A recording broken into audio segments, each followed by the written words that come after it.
Welcome in, everybody, to the PHNX Suns pregame show presented by Michelob Ultra.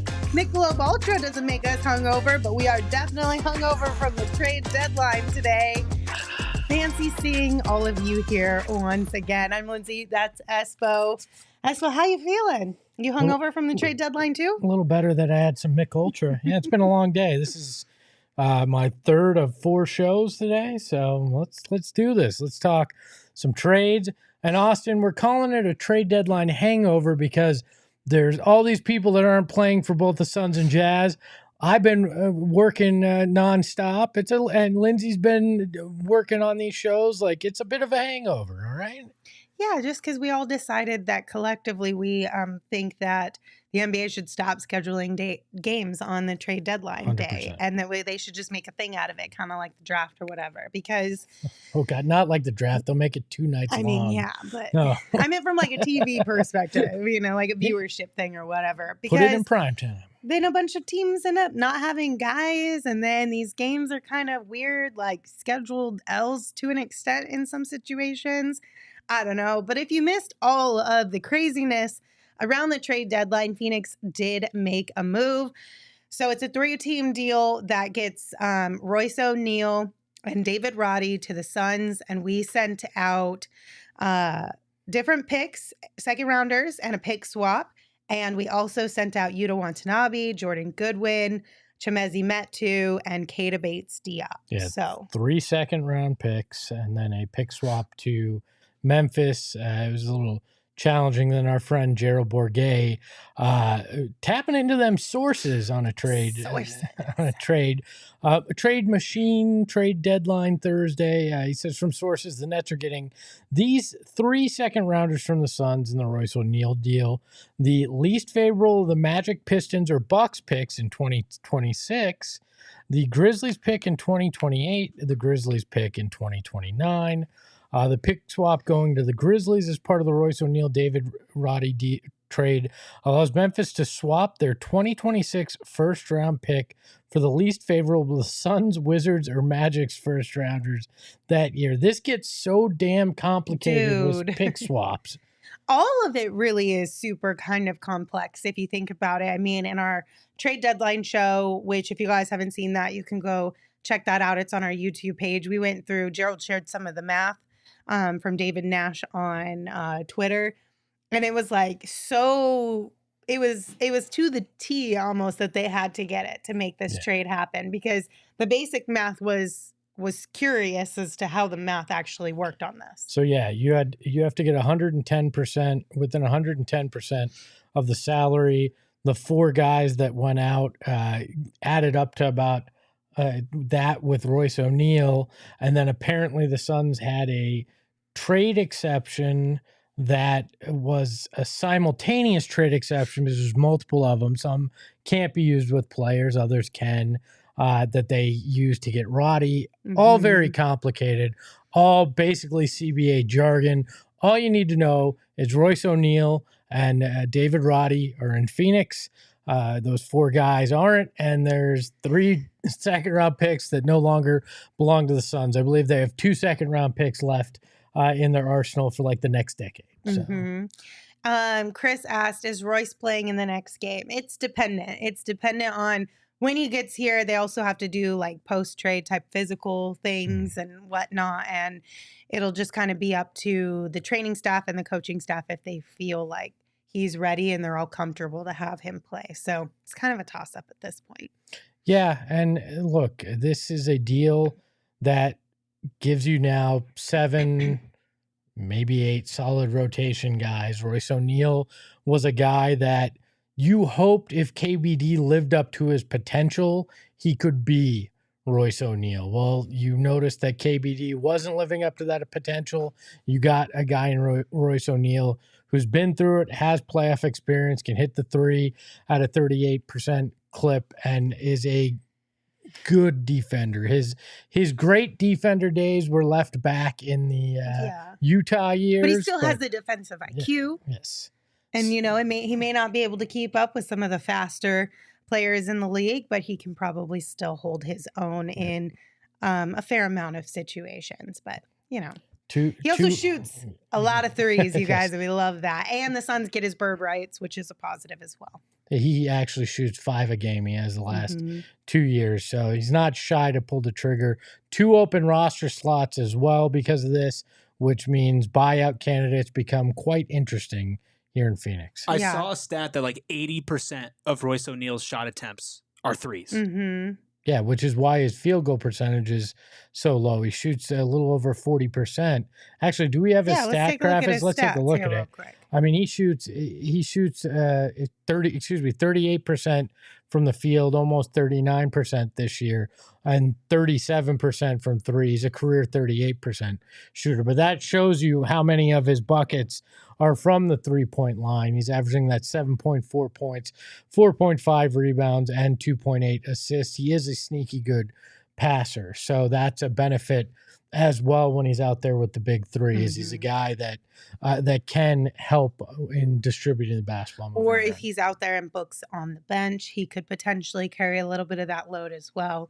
As far as David Roddy goes, which, listen, I can't get this out of my head. It's going to take me a minute not to want to be like Rich Rod or something along those lines. Roddy Piper. I don't know why. Roddy Piper. Have you heard his nickname? David Roddy. Big Body David Roddy. Big Body David Roddy. Okay. Isn't that hard? That's awesome, man. Pretty legit. I need that on a shirt. Big Body Roddy. He averages 8.4 points per game, 4.2 rebounds, 1.6 assists. He shoots 40.2% from the field and 30.1% from three. So he's a younger guy, too. He's only 22 years old, right? So he's got some room to grow and develop. And, with all the hurdles the Suns are up against over the next few years with the CBA, I don't mind investing in a younger guy. No, and let's be honest, those stats are slightly inflated because he was in the dumpster fire that is the Memphis Grizzlies. Fair. So don't expect him to come in here and average 8 points and be some huge contributor. But yeah, when you have hardly any draft picks, you got to find ways to bring in younger guys. He was a first-round pick in 2022. You're taking a chance that you can develop him in this system. So I like it. It's a body that you can throw out there. It's hopes that he develops moving forward. But, it's another guy that can be an enforcer like Nurk. If you need somebody to go out there and get you a couple fouls, I mean, he's a guy that'll do it to its best of his ability. So, I feel like somebody needs to make, whenever David Roddy does do anything, if the highlight doesn't have a remix of the whole body yada yada yada yada yada, but with Big Body Roddy on it, I'm gonna be so disappointed. If one of you doesn't do that, I'm gonna be so let down, you guys. So Eric, get to work. Brian, I'll just turn this stream off and I'll get to it. It's literally the lowest of hanging fruit, but if somebody doesn't do it, I'm gonna be so sad. Brian in the chat says last time the Suns traded for a dude named O'Neal, it didn't work out for the franchise. Yeah, well, they didn't trade Sean Marion for him this time, and there's an extra E in that name. I'm also wondering if Royce isn't going to play tonight, but he is going to be in a suite, and if he's going to point to his ring finger. Okay, it always looked like Shaq was pointing to his middle finger. I always thought if anybody would wear the championship ring on his middle finger, it would be Shaq. If you look at it, his finger kind of touches that, but is pointed at the middle. I always thought that was a preview of what was to come from Shaq. Thanks, buddy. So the Suns did make this trade official as well. They sent out the official press release, and within it, James Jones did share some thoughts and quotes for us. Aspo, you want to share the entire thing? Yeah, he said, Royce and David both bring a competitive mindset and defensive intensity that improves our team as we continue to drive to win an NBA championship. Royce is a very intelligent and disruptive defender, capable of guarding multiple positions, also adding significant playoff experience and reliable three-point shooting to a roster. David possesses exceptional strength and physicality, bringing energy whenever he steps on the court. End quote. So that was James Jones. The shadow GM Isaiah Thomas said, yes. so yeah, good things from there. So. Yes, and we also got some additional quotes for you guys around the league. Some people who came out to talk about it as well. ESPN's Bob Meyers said, "I think the Royce O'Neal move was big. It gave Phoenix exactly what they need." Yeah, well, I think this is a future Suns executive, Bob Meyers, is what we should be saying. He approves of the deal, so you're still good there. Wouldn't he try to trash it? Be like, man, I don't know what that GM and president of basketball operations are doing over there. Good. Yeah, I think he already knows, and he's like, I approve this because I wanted this to happen for my future team. So there you go. I don't remember who it was, if it was like a Bleacher Report or something. Somebody else gave the Suns an A+ for the moves that they made at the trade deadline. And then Magic Johnson got in on the conversation as well, tweeted out that Royce O'Neal going to the Suns may seem like a small trade, but he is a fierce competitor who will make a big impact on their team defensively. This is one of the first Magic Johnson tweets that you weren't like, yeah, no shit, Magic. Like, this one was like, it felt like there was a little thought in it, you know? He just goes, the Phoenix Suns have traded for Royce O'Neal and tweet. Yes, that's usually what it's like. Basketball is fun. You're like, thanks, Magic. Like, this one had a little substance to it. I'll accept it. Yeah, I mean, listen, I'm not mad at it. A lot of people around the league seem to like the moves that the Suns made. I know that it wasn't a flashy big move that substantially made the team better, but we knew that that wasn't realistic. That's not what they were trying to do with this trade deadline. And like you said, the 2 roster spots that are open leaves them a little bit of flexibility. Some people are asking, are there any point guards out there that we could target on the buyout market? We have until March 1st for players to either be waived or bought out to be eligible. So there's some time still for players to get bought out, even players who were moved today to potentially be bought out as well, if that team is also targeting somebody else maybe on the buyout market because they didn't think that they would be there, but then they're there. Yeah, BX brings up Corey Joseph, who got dealt from Golden State, where he was essentially a third stringer, to Indy. He got waived or is going to be bought out, is the assumption. He's an interesting guy. Not great numbers this year, but when you look at the last few years, he's averaging like 3.5 assists and under 1 turnover in a game. Could be a guy you kick the tires on because he does have some playoff experience. Obviously, could be that guy that plays 8-10 minutes, but it kind of settles down on the turnovers late in games. So I like that. Ronald in the chat says, wait for Kyle Lauri. Kyle is not an option, made too much money in the current contract he's in. So even if he gets bought out, the Suns cannot get him due to CBA. 12.4? 12.4. So basically anybody on the buyout market that you guys are looking at who you might think could help the Suns out, they have to have made under 12.4 million for the Suns to be able to pick them up in the buyout market, which is unfortunate, but it's just one of the rules that they now have to deal with. But that's the rules that we're playing within here now. So keep that in mind as you kind of hear of more players getting bought out over the next handful of days or weeks. Yep. Okay. There's going to be a lot. Look, there's going to be a lot of names, and we saw a handful of them come out today. I don't expect the Suns to move fast on anything unless some name we haven't seen yet that really fits what they're trying to do, or is potentially somebody familiar with the system becomes available. I think this may take a while to play out. So, and we'll be here for you every step of the way. So don't you worry. But we do have a game tonight. We do. The Phoenix Suns and the Utah Jazz will be facing off here in just about 15 minutes. Let's dive into this one first by looking at the injury report. So unfortunately for the Phoenix Suns, Devin Booker will not play in tonight's game. He's dealing with some left hip soreness. Bradley Beal was a game time decision, but we got news that he is going to play. He has a right ankle sprain, which apparently he got in their last game. And then, of course, KBD, Metu, Watanabe, and Goodwin are all out because they got traded. And Damian Lee is still on the injury report, you guys. He's not going to be back till a long time. They're out forever because they're not here any longer. So. And then on the Jazz side of things, they also had some trades and moves. So Kelly Olynyk traded. Ochai Agbaji also got traded. Simone Fontecchio also got traded. Why do I feel like their broadcast team decided on who to trade? Just they're like, get rid of these guys we can't pronounce. Alphabet soup, you're out, okay? How the hell do you say Kelly?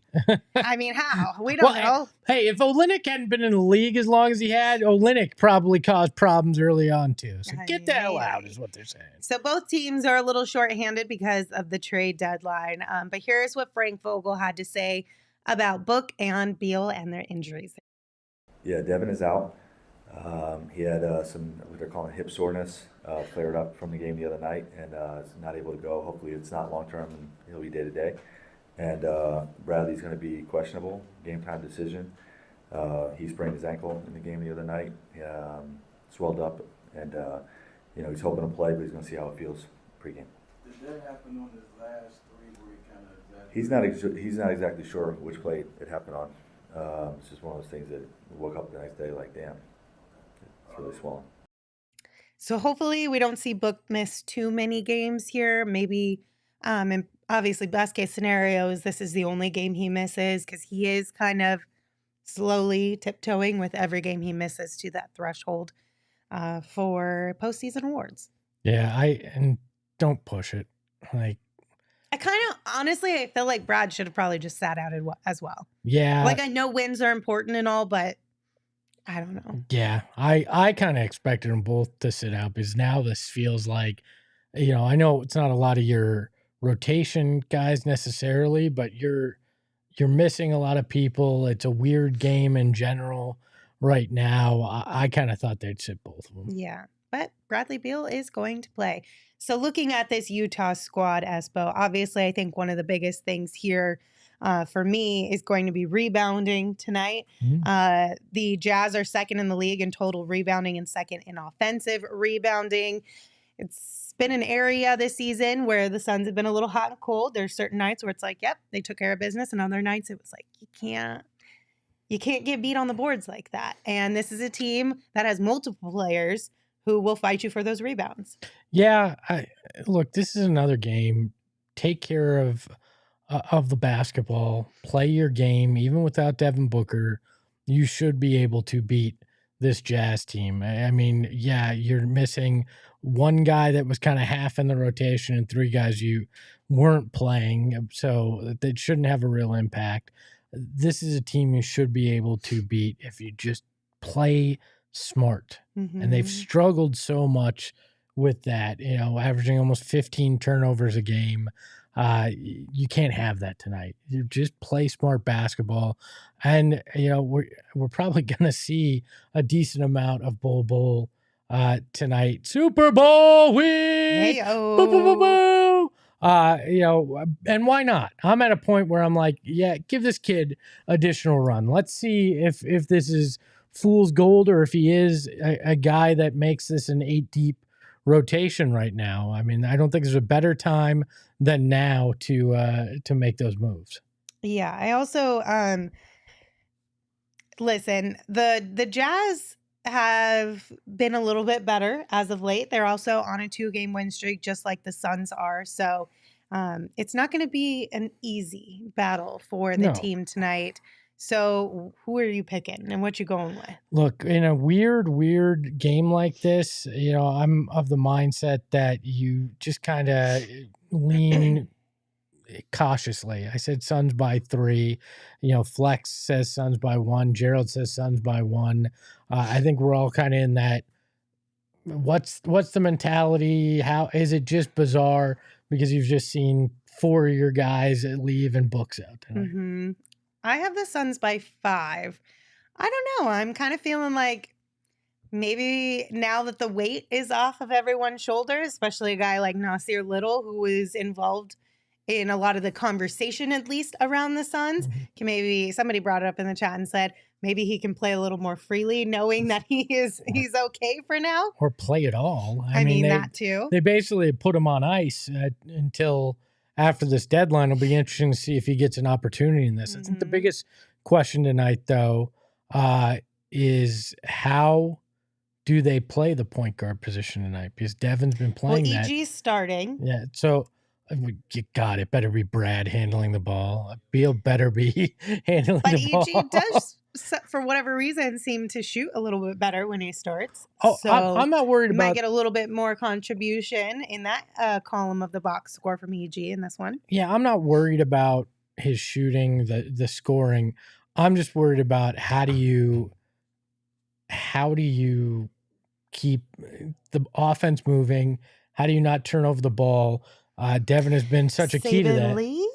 You're gonna. Do we see I think you probably see Saban tonight would be my guess, because who else are you turning to? I mean, are you asking Grayson to run the offense? I don't think that's probably fair to Grayson. You could run through KD more, but at some point with only two of the big three, you're probably going to wind up in a set without either of them on the court.